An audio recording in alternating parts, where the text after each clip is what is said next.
হামের পাশাপাশি বাড়ছে ডেঙ্গুর প্রকোপ। বিস্তার রোধে নেই প্রশাসনের কার্যকর পদক্ষেপ, ফলে প্রতিদিনই হাসপাতালে ভর্তি হচ্ছেন নতুন নতুন রোগী। এ নিয়ে আরও জানাতে কুমিল্লা থেকে যোগ দিচ্ছেন জাহিদুর রহমান। জাহিদুর, আমাদেরকে কুমিল্লার ডেঙ্গু পরিস্থিতি নিয়ে জানান এবং বিস্তার রোধে প্রশাসনের কেন পদক্ষেপ নেই, তারা কি বলছেন এটাও জানাবেন।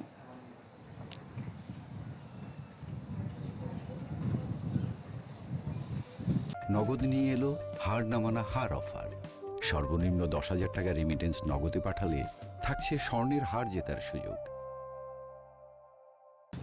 সোহেলি, গত বছর আমরা যে চিত্র দেখেছিলাম কুমিল্লায়, যে গত বছরের জুন এবং জুলাই মাসে আমরা দেখেছি 3,000 ডেঙ্গু আক্রান্ত হয়েছে, কিন্তু এই বছর কিন্তু অনেকটাই কম এবং এখন পর্যন্ত 820 জন, জানুয়ারি থেকে এ পর্যন্ত 820 জন ডেঙ্গু জ্বরে আক্রান্ত হয়েছেন এবং তারা চিকিৎসা নিয়েছেন কুমিল্লার যে 17টি উপজেলার বিভিন্ন উপজেলা স্বাস্থ্য কমপ্লেক্স এবং কুমিল্লা মেডিকেল কলেজ হাসপাতাল। আমরা সিভিল সার্জনের সাথে কথা বলেছিলাম, তিনি আমাকে যেটুকু তথ্য জানিয়েছেন যে গত 24 ঘন্টায় সরকারি এবং বেসরকারি যে হাসপাতাল সেখানে 151 জন পরীক্ষা করা হয়েছে এবং সেখান থেকে 19 জনের মধ্যে ডেঙ্গুর যে আক্রান্ত যে সে রিপোর্ট তারা পেয়েছেন এবং এর মধ্যে 13 জন যারা আক্রান্ত তারা ভর্তি হচ্ছেন হাসপাতালগুলোতে।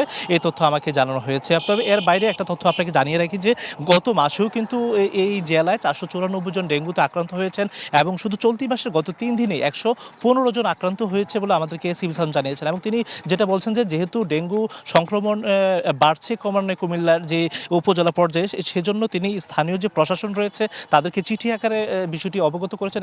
একই সাথে সিটি কর্পোরেশন এবং পৌরসভার যারা দায়িত্বরত প্রশাসক রয়েছেন তাদেরকেও কিন্তু বিষয়টি অবগত করা হয়েছে এবং তিনি বলছেন যে যেখানে বাড়ির আঙ্গিনা এবং বৃষ্টির পানি যেখানে জমাট বেঁধে আছে সেগুলো যেন যারা নিজ নিজভাবে প্রত্যেকে যেন পরিষ্কার করেন এবং পরিষ্কার থাকলে কিন্তু ডেঙ্গুর যেখানে লার্ভার উপস্থিত হবে সেগুলো কিন্তু পরিষ্কার হলে কিন্তু ডেঙ্গুর সংক্রমণ ছড়াবে না, এটুকু আমাদেরকে জানিয়েছেন। তবে এক্ষেত্রে বলা যায় যে স্থানীয় প্রশাসনও কিন্তু এই যে ডেঙ্গু সংক্রমণ প্রতিরোধে কিন্তু তারা মাঠ পর্যায়ে প্রচারাভিযান এবং স্বাস্থ্য বিভাগের পক্ষ থেকে প্রচারাভিযান অব্যাহত রয়েছে, সেটুকু আমাদেরকে জানানো হয়েছে। তবে এক্ষেত্রে বলা যায় যে মানুষের যে সচেতনতা সেটা যদি বৃদ্ধি পায় তাহলে কিন্তু ডেঙ্গুর যে প্রকোপ সেটা কিন্তু অনেকাংশেই কমে আসবে। তবে এক্ষেত্রে সকলকে সচেতন থাকার পরামর্শ দিয়েছেন স্বাস্থ্য বিভাগ। তো এই ছিল এখান থেকে সর্বশেষ। সোহেলি, ধন্যবাদ আপনাকে। দর্শক, কুমিল্লার ডেঙ্গু পরিস্থিতি নিয়ে জানাচ্ছিলেন জাহিদুর রহমান।